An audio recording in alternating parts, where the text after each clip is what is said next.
प्रिय मित्र हैं, हम मानते हैं आप सबकी भी बहुत ही योगदास से जानकारी आपको मिलेगी। और हम अब धन्यवाद का वचन जो है प्रभु के सेवक जो हैं भाई जी हमारे बीच में आएंगे, प्रभु का दास वचन का लिए प्रभु उनके जीवन से प्रभु भीत की बातें सिखाएगा। धन्यवाद क्यों करते हैं, धन्यवाद किस लिए होती है, आराधना क्यों चढ़ाते हैं हम, ये सारे गुण प्रभु अपने आप प्रकट करेगा उनके जीवन के द्वारा। तो हम अपने बीच में जो प्रभु के दास अतरिया से आए हैं भाई जी, उनके लिए निवेदन है हमारी तरफ से धन्यवाद के वचन के लिए हम सब सीखेंगे। सभी लोगों को प्रभु यीशु मसीह में लगातार हम प्रार्थना करते रहें और आदर मान करते रहें, अपने हृदय से अपने मन से धन्यवाद भी करते रहें और प्रभु के गुणों को पहचान कर प्रभु को धन्यवाद चढ़ाते रहें। और दिल से हम बहन और भाई का आदर करते हैं, इतनी दूर से जहाँ सेवा में बीच में आए हैं, हम मन से अपना स्वागत करेंगे। बहुत जगहों में ताली से स्वागत होता है, तो ताली से यहाँ स्वागत इसलिए नहीं करते हैं कि वो यहाँ ही ताली बजाई जाएगी तो यहीं पर रह जाएगा, लेकिन हमें परमेश्वर का आदर करना है, इसलिए अपने हृदय से धन्यवाद करना, स्वागत करना अपने प्रभु के दास का। हमारे बीच में अब समय शुरू होता है, प्रभु सेवक जो तरीका से आए हैं धन्यवाद का विषय लेके आएंगे सामने। वेलकम।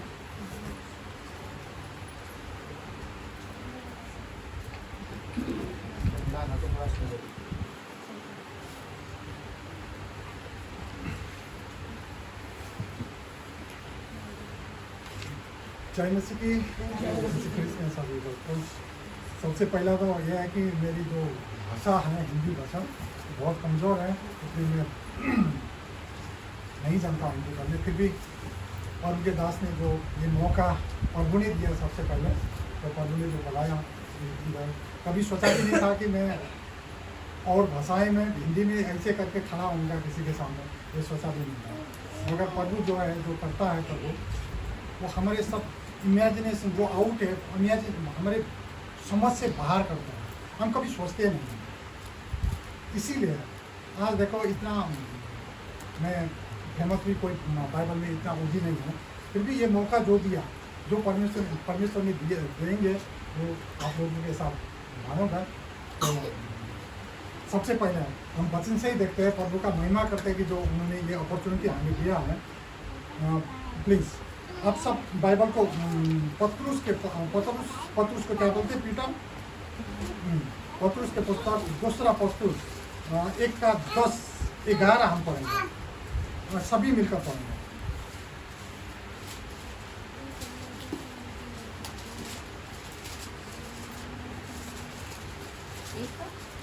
हाँ, दूसरा पत्रुस 1 के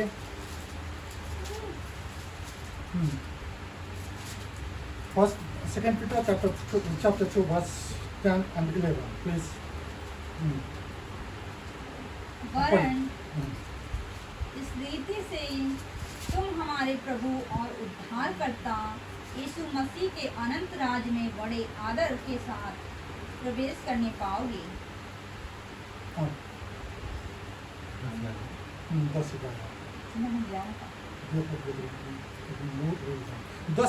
10 और 11।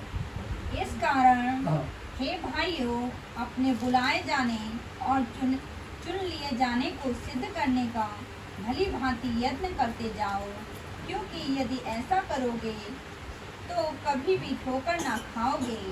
वरन इस रीति से तुम हमारे प्रभु और उद्धारकर्ता यीशु मसीह के अनंत राज्य में बड़े आदर के साथ प्रवेश करने पाओगे। हाँ जी, आप प्रार्थना करते हैं। पवित्र पिता, स्वर्ग और पृथ्वी के मालिक, जिसने सारा ब्रह्मांड, सारा पृथ्वी बनाया है, आदि अंत्य अल्फा ओमेगा, परमेश्वर, हम आज आपके चरण में आते हैं, जो आपने ये मौका दिया है। पवित्र पिता, हम इसके काबिल तो नहीं हैं, फिर भी आपने जो बुलाया है ये पुलपुट से बोलने के लिए, पिता को अगुवाई कीजिए, ताकि मैं आपका वचन, आपका फीस जो जीवित फीस है उसको प्रकट कर सकूँ। आपके आत्मा के बिना कौन आपका वचन बोल सकता है, कौन आपका वचन का प्रकाश खोल सकता है। पिता, वो अभिषेक दीजिए जो आपका वचन का रहस्य आपके जनों के सामने जो उनका आवश्यकता है वो पूरा कर सकें। पवित्र पिता, शैतान के सभी योजना जितने भी हैं सबको हम मंडली मिलकर बांधते हैं, स्वर्ग में बांधने के लिए प्रार्थना करते हैं। ये इनकी प्रार्थना चढ़ाता हूँ और यीशु के नाम में आमीन। तो इस वचन ने बताया है, हमें क्या बताया है इस वचन ने कि देखो, therefore brethren be even more diligent to make your call and election sure। आप लोगों को सबसे पहला आप लोगों के मन में मैं ये बैठाना चाहता हूँ कि आप लोग इधर क्यों हैं। सबसे पहला तो ये है कि आप लोग अपने इच्छा से इधर नहीं हैं, आप लोग अपने इच्छा से इधर नहीं आए हैं। ये परमेश्वर की अनुग्रह है। परमेश्वर के अनुग्रह के बिना कोई भी परमेश्वर के नजदीक आ नहीं सकता है। हम परमेश्वर को हमने ग्रहण किए हैं, ये नहीं है कि हमारे इच्छा से किए हैं हमने, क्योंकि परमेश्वर ने, प्रभु यीशु ने खुद ही बोला कि जब तक पिता मेरे किसी को मेरे साथ नहीं भेजेगा, मुझे मेरे पास नहीं भेजेगा, तब तक वो मेरे पास नहीं आ सकता है। तो मैंने ये बताना चाह रहा हूँ कि इधर की परमेश्वर ने हमें बुलाया है, हम परमेश्वर के बुलाए हुए आदमी हैं। संसार से उन्होंने हमको बुलाया है। अब इधर को देखो, जो बुलाता है तो उसी को मालूम होता है क्यों बुलाया। सबसे पहला हमें ये दिमाग में रखना है कि हमको किसने बुलाया? परमेश्वर ने बुलाया। तो क्यों बुलाया? क्या आपको मालूम होगा? नहीं। अब तो केवल क्या है, अब तो जा रहे हैं ना। तो इधर क्या बोला है, वचन ने क्या बोला है कि diligently we need to seek after our call। हमको क्यों बुलाया? तो कोई भाई ने मुझे बुलाया तो मुझे तो मालूम नहीं, मैं तो गया, उसको पूछना चाहिए भाई आपने क्यों बुलाया? आप लोग इधर तो आए, आप इधर आए कोई ना कोई कारण आए। आप कोई आपके अंदर कोई ना कोई बीमारी थी, या परिवार की बीमारी, या मन की बीमारी, और शरीर की बीमारी, कोई भी बीमारी थी। वो बीमारी आपको ये कारण बन गई जो कि आपको गॉस्पेल सुसमाचार सुनने की कारण बन गई। ये है परमेश्वर का अनुग्रह। जो भी आप बीमारी लेकर इधर आए हो, चाहे मन की चाहे शरीर की, जो भौतिक हो, जो भी हो बीमारी से हम आते हैं डॉक्टर के पास आते हैं। सबसे पहले हमको ये बोलना, क्योंकि क्रिश्चियन आज जो है, क्रिश्चियन है सब क्या है, सपना में। सबको ये लगता है कि इस ख्रिस्त में आनंद है, सब कुछ है, मगर उस सपना में खासी आनंद जो है उसका टेस्ट कर नहीं पाते। कारण क्यों? कि ये व्यवस्था है। हम पहले की व्यवस्था थे, ख्रिस्त में तो आ गए हैं, मगर ख्रिस्त का व्यवस्था जो आत्मा का व्यवस्था है, क्यों बुलाया हमें, क्यों हम पूछते नहीं हैं। अब आप जाओगे जबकि आपके पास पैसा भी है, आपके पास इच्छा भी है, सब कुछ है, अब धन दौलत है, आप बस पार्क में जाओगे अथवा एयरपोर्ट में जाओगे, मगर आपके पास डेस्टिनी नहीं है।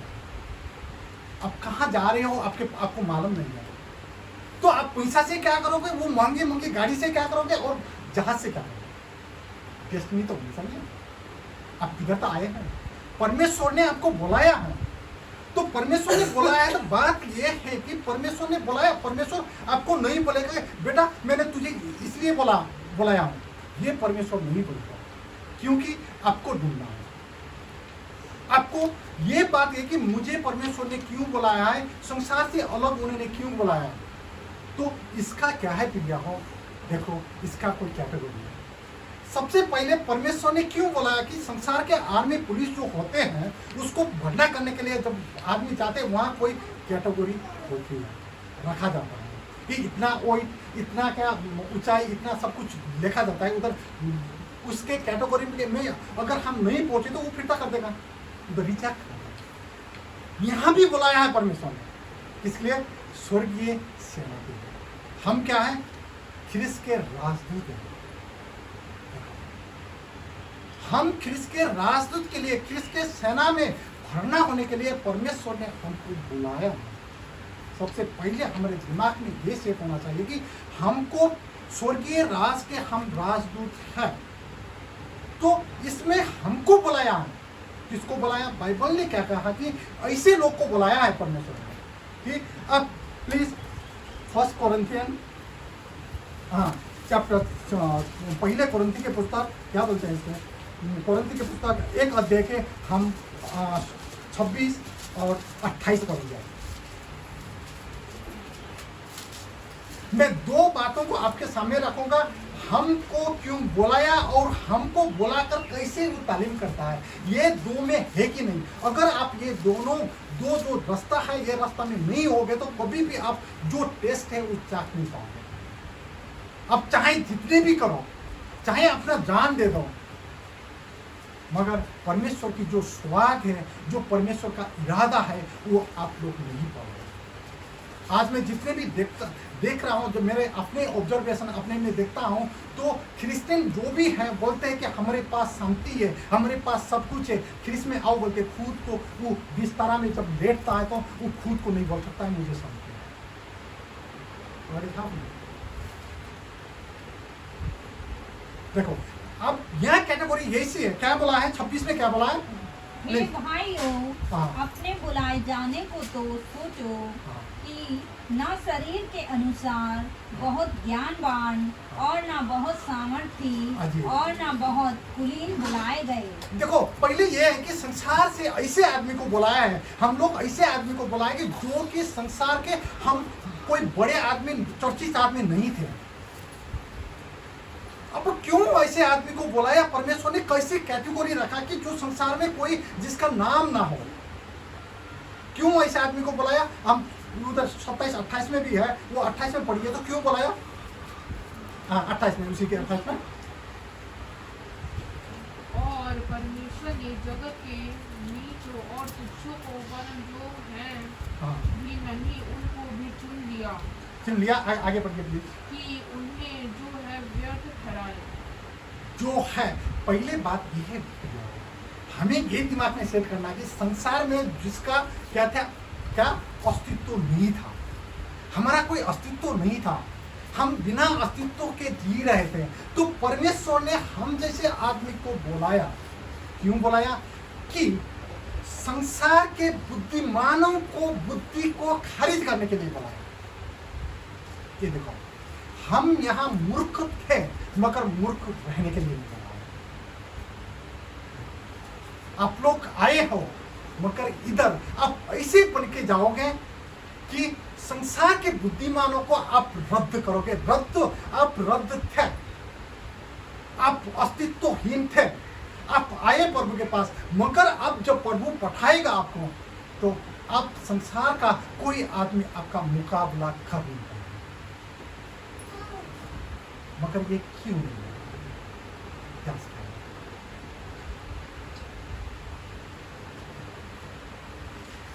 यहाँ एक ही बात है। देखो ये मैं बुलावट में जा रहा हूं कि ये क्यों नहीं हो रहा, बात में जाऊंगा हम क्यों कि इसमें यह है कि कोई भी नहीं है संसार में, कोई योग्यता नहीं है, कोई हमारा पहचान नहीं है, हमारा कोई भी नहीं है, उनको बुलाया है।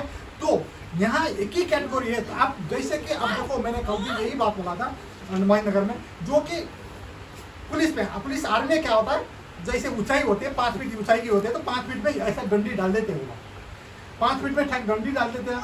तो अब जब आते हैं आदमी क्या करते हैं, 5 लाइन लगते हैं, लड़के को लाइन लग जाती है इधर, तब वो आते हैं इधर जाने शुरू करते हैं। तो डंडी में क्या होता है, वो 5 फीट में इधर उसका सिर पहुंच गया तो क्या हो गया, वो पास हो गया। अगर टच नहीं हुआ तो वो क्या हुआ, कैंसिल हुआ, 5 फीट नहीं है, तो उसको कोई नहीं बोलेगा, उसको उधर से धकेल के पीछे दबा देगा, उसको नो ऑप्शन देगा, वो उधर अंदर नहीं जाएगा। ऐसा कैटेगरी होते हैं नेपाल में। तो यहाँ परमेश्वर के राज्य में क्या है, तो कैटेगरी क्या है कि आप संसार के कुछ नहीं हो। अगर आपके मन में अभी भी क्या है, मैं कुछ हूँ, मेरे पास कोई क्वालिफिकेशन नहीं, मैं यही कर सकता हूँ, मेरी destiny, no don't trust please, मेरे पास कोई है, अभी भी आपके क्या है, तो अंदर कोई डेस्टिनेशन इच्छा है, कोई बनने की इच्छा है, तो देखो आप रिजेक्ट कर पाओगे। क्योंकि ख्रिस्त ने आपको बुलाया है उनके सेना में बनना करने के लिए, आपको नया जन्म बनाने के लिए, नया बनाने के लिए बनाया। अगर अभी भी आपका आशा संसार में है, अब संसार के जीवन जीवने के लिए आए हैं, तो देखो आपको रिजेक्ट कर देगा। अब पढ़िए गलातियन चैप्टर 6 वर्स 3, गलातियों की पुस्तक। हाँ, यही एक ही कैटेगरी है परमेश्वर में। देखो हम क्यों परमेश्वर के अंदर नहीं जा पा रहे हैं? कारण यही है कि हमारे पास कुछ ना कुछ अपने लिए जीने की इच्छा है। पहले बात मैं ये बता रहा हूं कि आपको डराने के लिए नहीं बता रहा हूं, मगर यही है क्या था।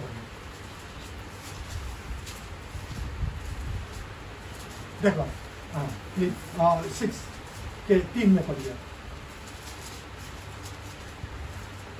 क्योंकि हाँ यदि कोई कुछ न होने पर भी हाँ। अपने आप को कुछ समझता है तो अपने आप को धोखा देता है। देखो, हमको धोखा देता है वो, क्योंकि वो रिजेक्ट हो जाता है। अभी भी आपकी इच्छा है, जीने की इच्छा है, अभी भी आप आए तो थे इधर। कल मैंने उदाहरण दिया था, क्या क्या कि देखो प्लीज लिसन किया तुमने, क्या थी कि उधर कि जब कैंसर होता है तो ऐसा हो जाता है कि कैंसर, आपको मालूम है कि कैंसर आदमी हड्डा कट्टा है, सब कुछ है उसको, फिर भी वो क्या होता है, कभी उसको इधर दर्द हो गई तो वो अस्पताल जाता है, तो उसको ऐसा बोला जाता है, जब चेकअप करने के बाद डॉक्टर ऐसा बोला जाता है कि क्या बोलता है कि आपकी 4 स्टेप में पहुंच गई है, अब 6 महीने से बाद ज़्यादा नहीं है। वो तंदुरुस्त है, वो खा भी सकता है, चल भी सकता है, सब कुछ हो सकता है, मगर कैंसर कभी उसको पता नहीं चलता है कि उसके पास कैंसर है। मतलब वो 4 क्या बोलते हैं 4 स्टेप, वो 4 स्टेप में पहुंच जाता है। हमारे पास उदाहरण देने के लिए लिखा है, मैं ये उदाहरण देने के लिए नहीं है, फिर भी देखो तब ऐसा होता है कि अब देखो उसको बोला कि भाई साहब आपको जो 4 स्टेप की कैंसर हो चुकी है, अब 6 महीने से ज़्यादा नहीं बात हो गया। तो अब यहाँ वगैरह फिर भी अब हम क्या करते हैं, अपना प्रयास करते हैं। तो इधर क्या होता है, क्या होगा, देखो यहाँ ये होगा कि अब लड़ाई शुरू होगी। किसकी लड़ाई शुरू होगी? डॉक्टर की और कैंसर की होगी। अब अगर डॉक्टर जीतेगा तो क्या होगा? कैंसर को कीड़े को मारेगा। अगर कैंसर का कीड़ा जीतेगा तो क्या होगा? पेशेंट को मारेगा, है ना? एक को तो मरना है ना, एक को तो आप वो आदमी को बचाना क्या है, कीड़े को मारना है। तो कीड़ों को तो मर गया, कीड़ों को अस्तित्व तो हटा दिया उसने। अगर कीड़ों को बचाएगा तो क्या होगा? कीड़ों जीतेगा तो क्या होगा? आदमी मरेगा, एक ना एक तो मारेंगे। यही होता है।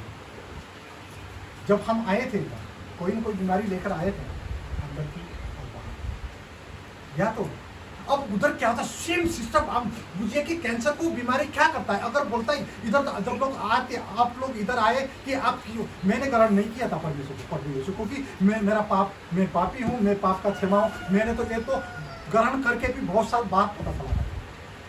मैंने जो अपना अंदर से बहुत साल बाद मैं पापी हूँ, मेरा हृदय से जो मैंने पछतावा किया बहुत साल बाद किया कि हम जब आते हैं, हम पापी है, मेरा पाप क्षमा होगा, उधर जाकर कोई भी चर्च में नहीं आता, क्योंकि हम अपने बीमारी से आते हैं। ये बीमारी नहीं कि हमारा शरीर की बीमारी, क्या कि मन की बीमारी है, अथवा कोई फैमिली की बीमारी है, कोई बीमारी थी, इसलिए हम इधर आ जाए। तो इधर क्या बोला उन्होंने, अरे तो हम तो पापी है, हम नरक जा रहे हैं, नरक से हमें कोई भी बचा नहीं सकता, एक ही उपाय करके जब बोला, एक कैंसर जो था वो एक ही उपाय है जो आप अपने जीवन यीशु ख्रीष्ट को दें। तो इधर यह है प्रिया, ये क्या होगी कि अब लड़ाई शुरू होगी यीशु ख्रीष्ट से और आपके अंदर की जो बीमारी। तो यह है यीशु ख्रीष्ट आपका बीमारी का इलाज तो कर सकते हैं। अगर कैंसर की बीमारी बिस्तर में खुद नहीं लेटेगा, यीशु ख्रीष्ट को चक्कू नहीं चलाने देगा, डॉक्टर को चक्कू नहीं चलाने देगा, क्या इलाज कर सकता है? That's reason we are still living in our illness. हम क्यों अभी तक यहाँ बीमारी है, क्यों अभी तक प्रभु यीशु ने चक्कू नहीं चलाने दिया?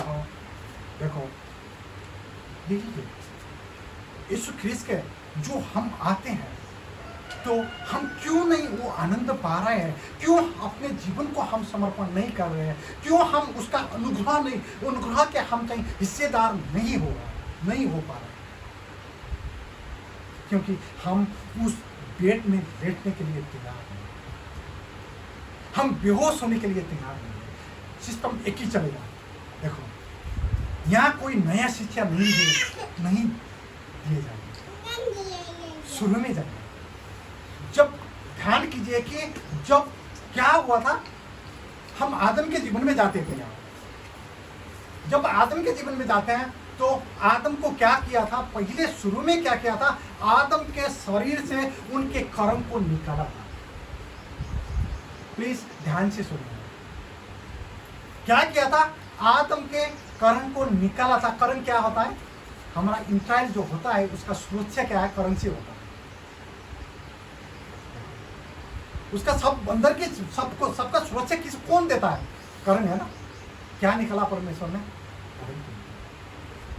आज कर्म को निकाल कर कहां ले गया, किसी जगह में ले गया, मतलब आदम से अलग ले गया। आदम से अलग लेकर उनको उन्हीं के स्वरूप में बनाकर क्या गया, आदम के स्वरूप में बनाकर, ध्यान से सुनिए, बनाकर क्या गया, फिर आदम से बना। इस एग्जैक्टली आप इधर आए हैं, आपके कर्म को परमेश्वर ने, आपकी सुरक्षा जो आपकी आशाएं है, संसार की सभी आशाएं को निकालेगा, वो ले जाएगा, आपको पीरोज बनाएगा। जब तक आप ये नहीं होगा, जब तक आप ये एक्सेप्ट नहीं करोगे, तब तक आपको क्या होगा कि आप संसार के आशाई, संसार के जितने भी आपके रिश्तेदार है, सब कुछ क्या आप क्यों, वो परमेश्वर क्या करेगा, अलग करेगा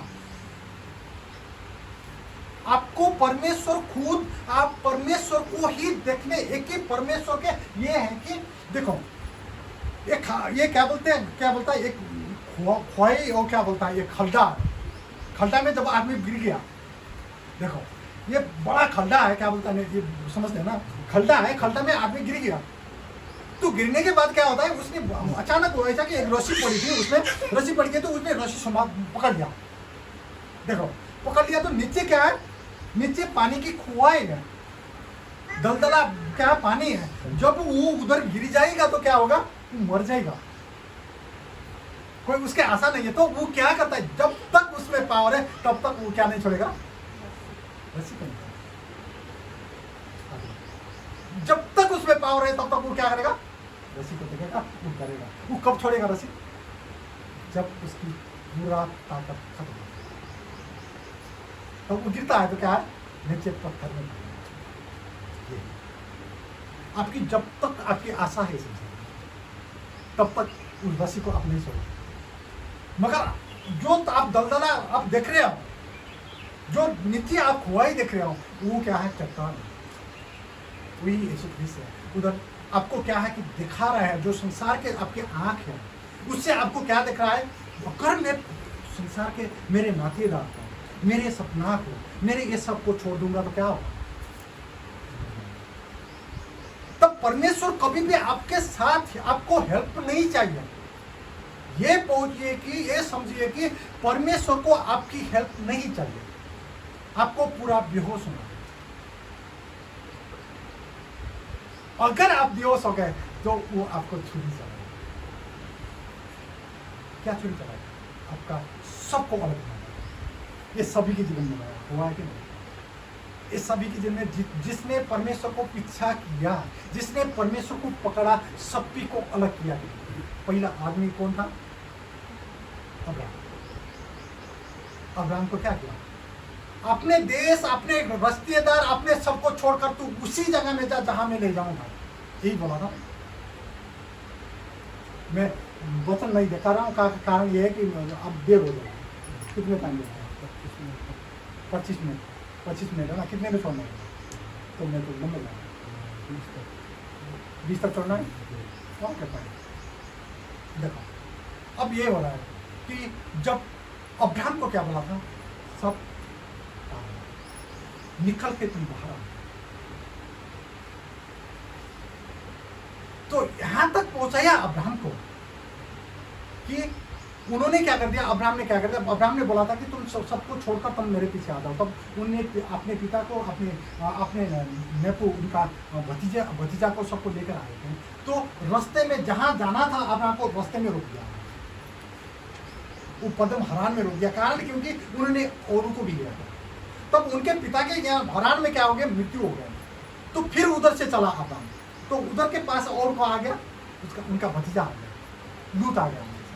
तब लूत आ गया तो कनान में आ गया तो क्या हो गया, फिर क्या हो गया, लूत और उनके बीच में क्या हो गया, झगड़ा हो गया उनके जो शेफर्ड थे। तो झगड़ा हो गया तो क्या हो, फिर लूत से भी अलग हो गया। तो यहाँ तक पहुंचा गया, एक दिन ऐसा समय आया कि सारा भी कहाँ पे चली गई, राजा के महल में। सारा राजा के महल में है, फारो के महल में है, टेंट में अकेला कौन है। तो इस वक्त आप सोचो कि मेरी बीवी अगर किसी के महल में होती है, मैं अकेला पड़ता हूँ, तो क्या समझता होगा, क्या समझता।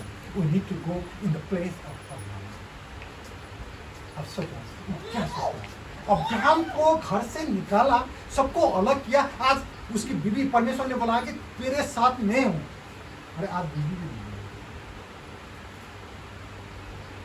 तो क्या फीलिंग कर रहा हूं। इसलिए फादर ऑफ, इस टाइम अब्राहम ने कुछ भी किया क्योंकि उनको विश्वास था परमेश्वर। फिर वो क्या करा, वो जो टेंट में था वो कहाँ था, अपने परमेश्वर के नजदीक था, क्योंकि और उपाय कोई भी नहीं था उसका। क्योंकि अब मैंने जो रस्सी बोला ना, संसार की सभी रस्सी, अब उसके पास कोई है वो फारो से लड़ सकता है क्या अपने बीवी के लिए। उसको चट्टान में उसको रस्सी को पूरा उसका जितना भी ताकत था सब ताकत गया कि नहीं। इसीलिए देखो जितने भी आदमी हैं, इवन अब देखो वो अब जिसके भी जीवन में हम देखूंगा, जिसके भी जीवन में हम देखूंगा, उधर यही है कि हम लोगों को संसार के जो हमारी डेस्टिनी है सब कुछ छोड़कर जब हम उठेंगे तब हम उस स्वाद को चाहेंगे कि परमेश्वर ने हमको क्यों बनाया। जब तक हम संसार में आशा रखेंगे तब तक हम परमेश्वर का जो असली स्वाद को नहीं चाहते।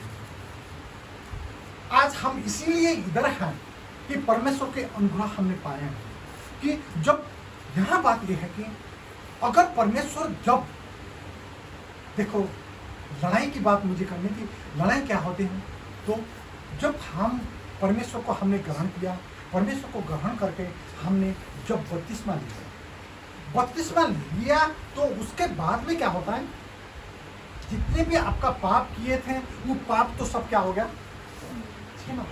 मगर जो पानी से आप आते हैं वो आपका वही सब है जो बनना था। हम उसी सब में हमारा जो स्वभाव था, जो हमने स्वभाव सीखा था, उस स्वभाव किसके पास है, उसी सारे में। सबसे पहला भी किया बपतिस्मा में, उसके जो आपने पाप किए थे वो पाप आपका क्या हो गया, क्षमा। मगर आपके स्वभाव जो है उस शरीर में है। आप अगर कारीगर थे वो कारीगर वही रह गया, अगर मिस्त्री जो भी शिव थे वो आपका शिव है, वही से आप जितने रिसाते थे वो रिस भी उधर ही है, जितना लोभी थे वो लोभ भी उधर ही है, सब कुछ क्या है उसी शरीर में। अब लड़ाई शुरू क्या होगी, लड़ाई शुरू आपकी क्या होगी, आपको खुद से लड़ना, आपकी नेचर से। आपने जो बनाया था, जो कमाया था, जो आपके रिलेशन थे, सब आपके विरोध हो जाएंगे। तो आपको जब तक आप क्या सरेंडर नहीं करोगे, अपना नहीं पाओगे। जहां भी आप बचाने की कोशिश करोगे तो यीशु ख्रीस्त आपकी लड़ाई से पीछे होगा। आपको सिर्फ क्या, आपको सरेंडर करना। जब तक हम सरेंडर नहीं करेंगे, खुद को आपको लड़ना है, किसे, आपको हर करना, क्योंकि लड़ाई यीशु ख्रीस्त ने हमारे लिए जीत चुके हैं।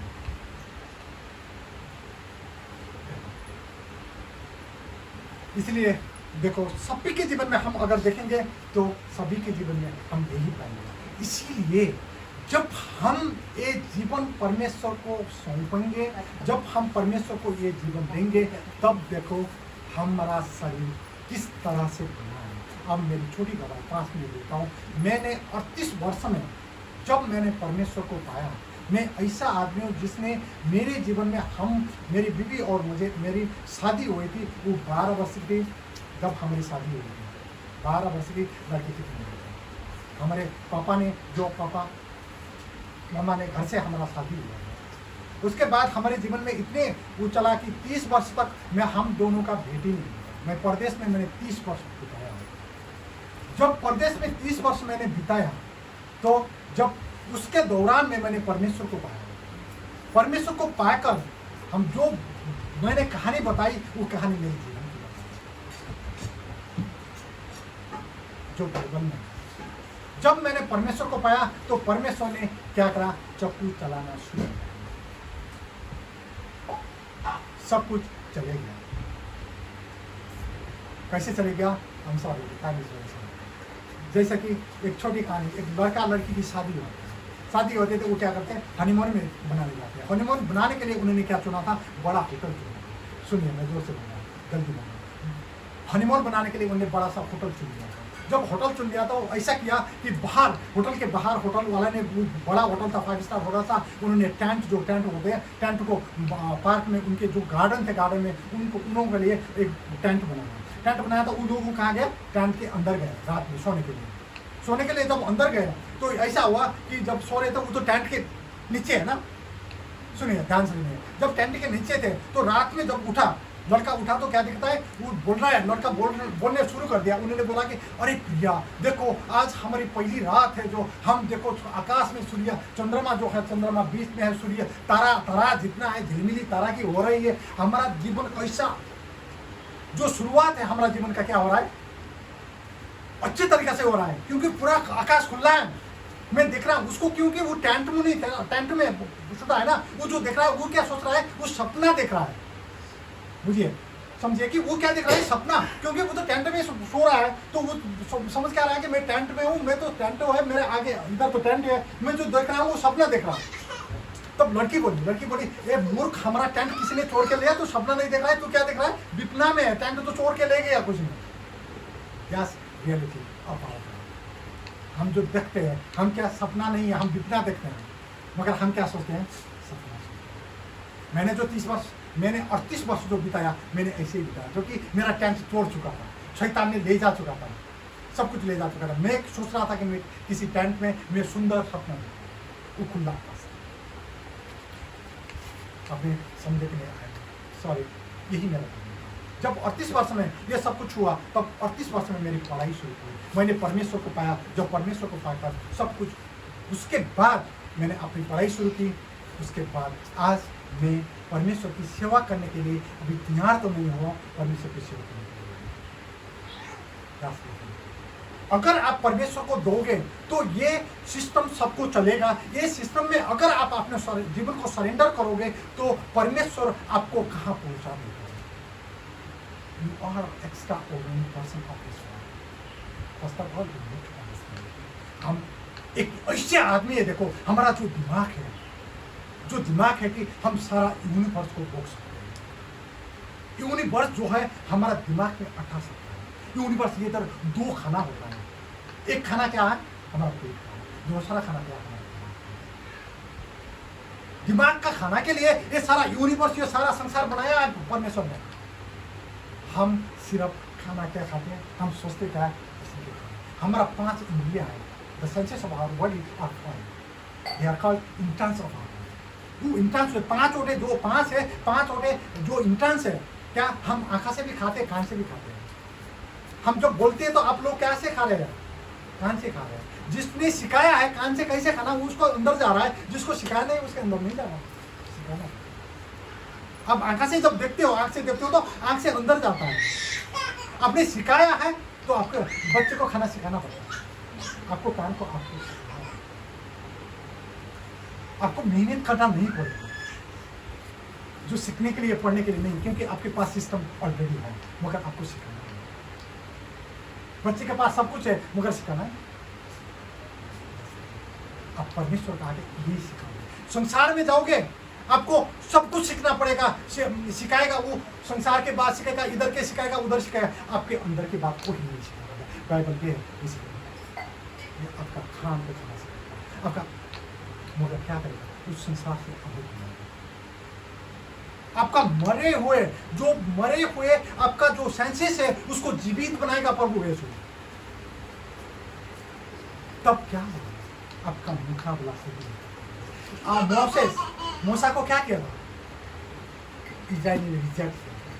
जब परमेश्वर ने 40 वर्ष के बाद जिसने उसको रद्द किया है वहीं जाकर वो क्या दिया? आज संसार में आप घर से, परिवार से, अपने गांव से जहां भी रद्द हो गया वही परमेश्वर कराएगा, उनका लीडर बनेगा।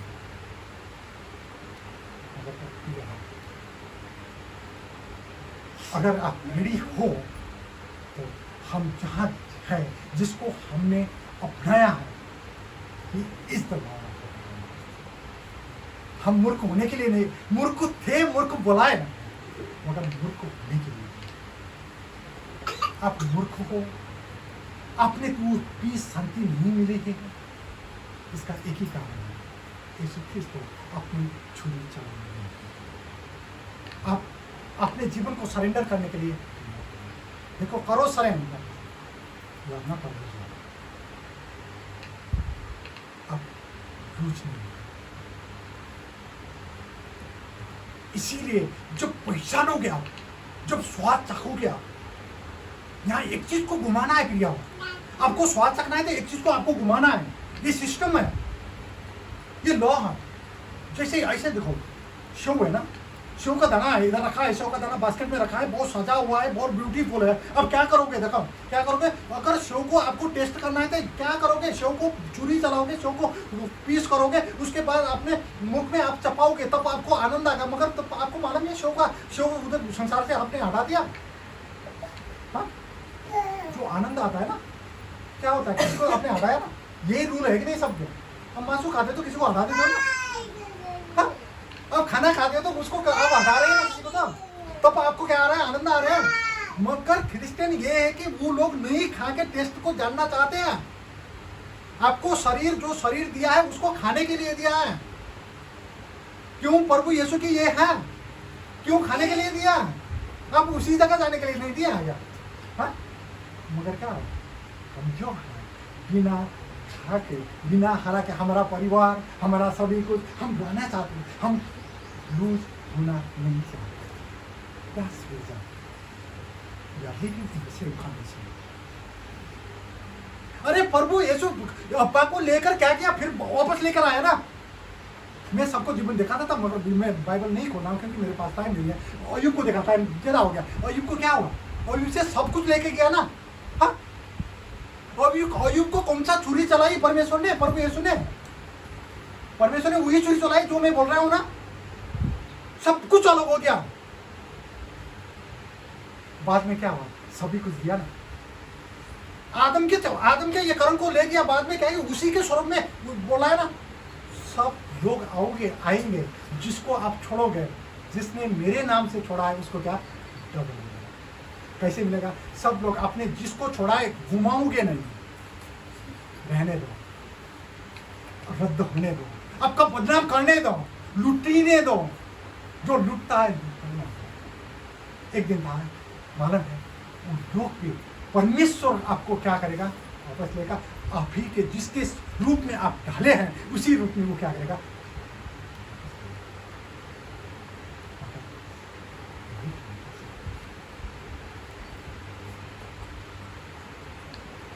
लास्ट में अंकल, अब मैंने शक दिया, वही अय्यूब के बात करके 19 में जाइए। अब मैंने शक दिया, हाँ भैया, मैंने ज़्यादा तो नहीं जाना चाहिए। फिर वो 19 में जाकर, अय्यूब के पुस्तक 19 में जाकर मैं बंद कर देता हूँ। हाँ, अय्यूब के पुस्तक 19 में जाएंगे। हाँ,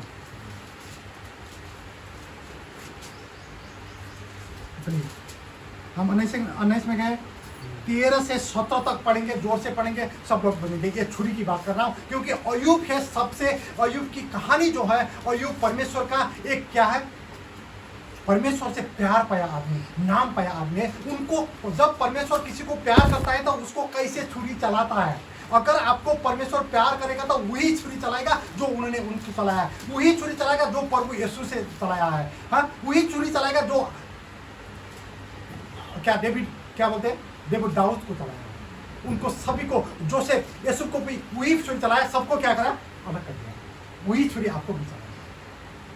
कौन चलाएगा? पवित्र आत्मा यीशु ख्रीस्त। ये देखो, अब 13 से 17 तक पढ़ेंगे। उसने मेरे भाइयों को मुझसे दूर किया है किसने? परमेश्वर ने। और जो मेरी जान पहचान के थे वे बिल्कुल अनजान हो गए हैं।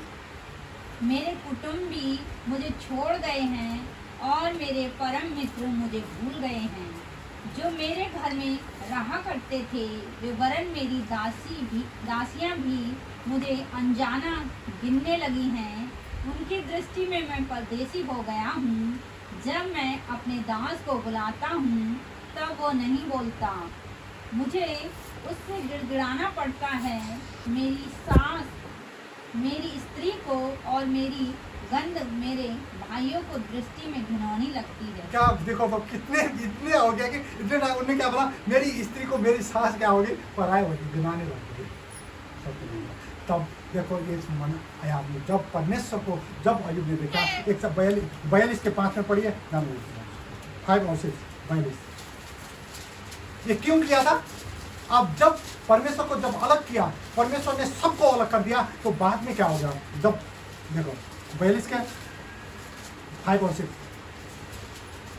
पढ़िए प्लीज। मैंने कानों से तेरा समाचार सुना था, हाँ, परंतु अब मेरी आंखें तुझे देखती हैं, इसलिए मुझे अपने ऊपर घृणा आती है और मैं धूल और राख में पश्चाताप करता हूँ। यही गवाही आपकी होगी, मेरी होगी। अभी तक तो मैं सब बचा रहा था, मगर जब हम परमेश्वर की स्वाद को देखे तब अरे प्रभु, मैं अब खुद को देना चाहता हूँ, क्योंकि मैंने तो सुना था, आज तो देख रहा हूँ।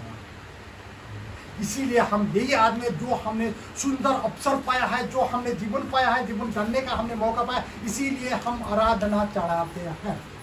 अगर श्वास से आप आराधना चढ़ाओगे, परमेश्वर को आराधना वही चढ़ाएगा जिसका हृदय क्या टूटा है। ओके, मैंने टाइम ज़्यादा लिया, माफ कीजिए। ओके, जल्दी से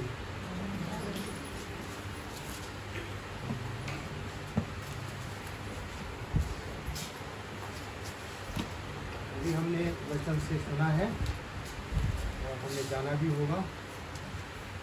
हम यीशु मसीह ने हमारे दुख को उठाया अपने ऊपर, कष्ट को अपने ऊपर ले लिया, बलिदान अपने आप किया।